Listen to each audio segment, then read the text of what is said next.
Jupiter जो हमारे solar system का 5वां और सबसे बड़ा प्लेनेट है, जिसके पास हमारे सोलर सिस्टम का सबसे बड़ा चांद मौजूद है, जहां पर हमारे सोलर सिस्टम की सबसे बड़ी मैग्नेटिक फील्ड मौजूद है और यहां पर हमारे सोलर सिस्टम के सबसे बड़े तूफान आते हैं। लेकिन क्या आप जानते हैं कि ये मॉन्स्टर प्लेनेट हमारी जमीन की हिफाजत करता है? लेकिन कैसे? ये अमेजिंग इन्फॉर्मेशन आप जानेंगे आज की इस वीडियो में। वीडियो शुरू करने से पहले आपसे गुजारिश है कि अगर आपने हमारे चैनल इफ टीवी को सब्सक्राइब नहीं किया तो बराए मेहरबानी हमारे चैनल को सब्सक्राइब, लाइक और शेयर जरूर करें। आज से 4.5 अरब साल पहले हमारा सूरज बना था। सूरज की फॉर्मेशन के 10 लाख साल बाद ही जुपिटर की फॉर्मेशन हुई थी, यानी हमारे सोलर सिस्टम में सबसे पहले जुपिटर बना था। जब ये बना था तब इसका साइज बहुत छोटा था, लेकिन वक्त के साथ साथ ये अपने आसपास मौजूद मैटर को खींचने लगा। जैसे जैसे ये मैटर को खींच रहा था, इसकी फोर्स और अट्रैक्शन यानी खींचने की पावर और ज्यादा बढ़ रही थी, जिसकी वजह से ये हमारे सोलर सिस्टम का सबसे बड़ा प्लेनेट बन गया।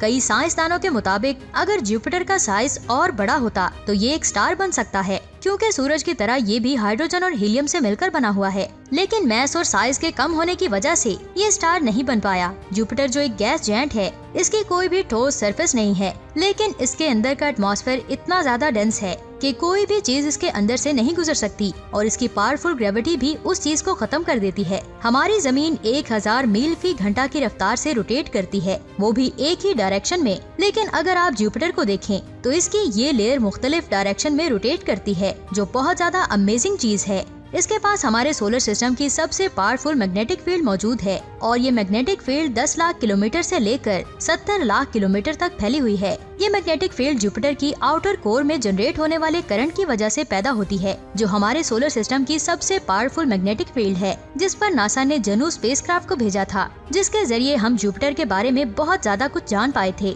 जुपिटर को आप गौर से देखें तो आपको ये एक मिनी सोलर सिस्टम की तरह नजर आएगा, क्योंकि इसके 4 मून्स इसके गिर्द प्लेनेट की तरह ऑर्बिट करते हैं, जिसकी वजह से ये एक सोलर सिस्टम की तरह नजर आता है। गैनीमेड जो जुपिटर का सबसे बड़ा मून है, जहां पर हमारे सोलर सिस्टम का सबसे बड़ा समंदर मौजूद है, जो हमारी जमीन के समंदर से 10 गुना बड़ा है। साइंसदानों के मुताबिक हो सकता है कि इसके समंदर में लाइफ मौजूद हो और ये हमारे सोलर सिस्टम का वाहिद ऐसा मून है जिसके पास अपनी एक मैग्नेटिक फील्ड है। लेकिन साइंसदान ये नहीं जानते कि इस मून पर ये मैग्नेटिक फील्ड कैसे बनी, तो ये आज तक एक मिस्ट्री है। इसके बारे में बहुत ही अमेजिंग वीडियो मैं ऑलरेडी बना चुकी हूँ। अगर आपने नहीं देखी तो जल्दी से जाकर देखें, लिंक आपको नीचे डिस्क्रिप्शन में मिल जाएगा। इसके अलावा जुपिटर हमारे सोलर सिस्टम का दूसरा ऐसा प्लेनेट है जिसके सबसे ज्यादा प्लैनेट्स मौजूद हैं। जुलाई 2017 में जुनो स्पेसक्राफ्ट जुपिटर के एटमॉस्फेयर से 9000 किलोमीटर की दूरी से गुजर रहा था और तभी इसने जुपिटर की बहुत अमेजिंग तस्वीरें ली और इसने जुपिटर पर एक बहुत बड़ा समंदर दरियाफ्त किया,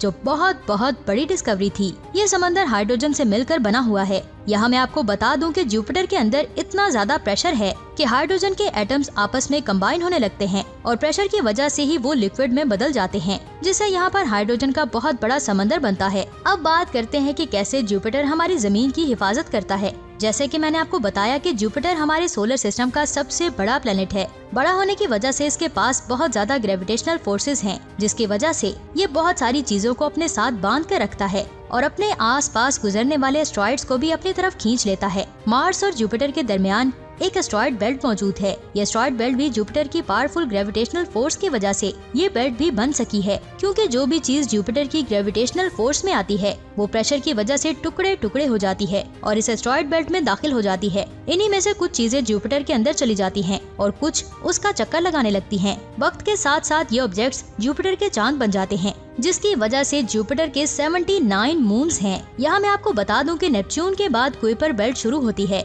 जो 30 एस्ट्रोनॉमिकल यूनिट से लेकर 50 एस्ट्रोनॉमिकल यूनिट्स तक फैली हुई है, जिसमें बहुत सारे एस्ट्रॉइड्स और ऑब्जेक्ट्स घूम रहे हैं जो वहां से सूरज को ऑर्बिट करते हैं। ऑर्बिट करते वक्त कुछ एस्ट्रॉइड्स हमारे सोलर सिस्टम के अंदर दाखिल होते हैं और प्लेनेट से टकराते हैं, लेकिन ये कॉमेट्स जब हमारे सोलर सिस्टम की तरफ बढ़ते हैं तो जमीन की तरफ आते हुए इन्हें जुपिटर के पास से भी गुजरना पड़ता है और जब ये जुपिटर के पास से गुजरते हैं तो ये उन्हें अपनी पावरफुल ग्रेविटी की वजह से अपनी तरफ खींच लेता है, जिससे वो हमारी जमीन से नहीं टकरा पाते। अगर गलती से ये कॉमेट्स हमारी जमीन से टकरा जाएं तो जमीन से जिंदगी का नामो निशान खत्म हो सकता है, क्योंकि इन कॉमेट्स के टकराने से बहुत ज्यादा तबाही होती है।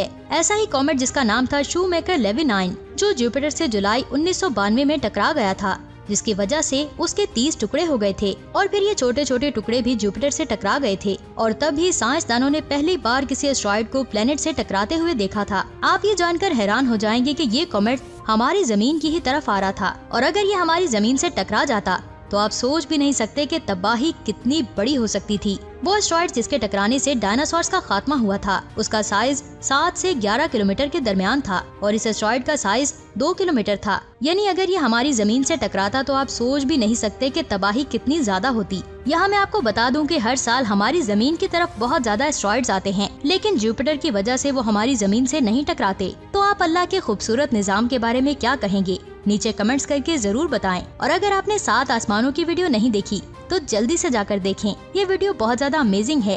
अगर वीडियो अच्छी लगी तो इसे लाइक करके अपने दोस्तों के साथ शेयर करें और ऐसी अमेजिंग वीडियोस के लिए हमारे चैनल इफ टीवी को सब्सक्राइब करके बेल आइकन को जरूर प्रेस करें ताकि आपको नई आने वाली वीडियोस की नोटिफिकेशन मिल सके।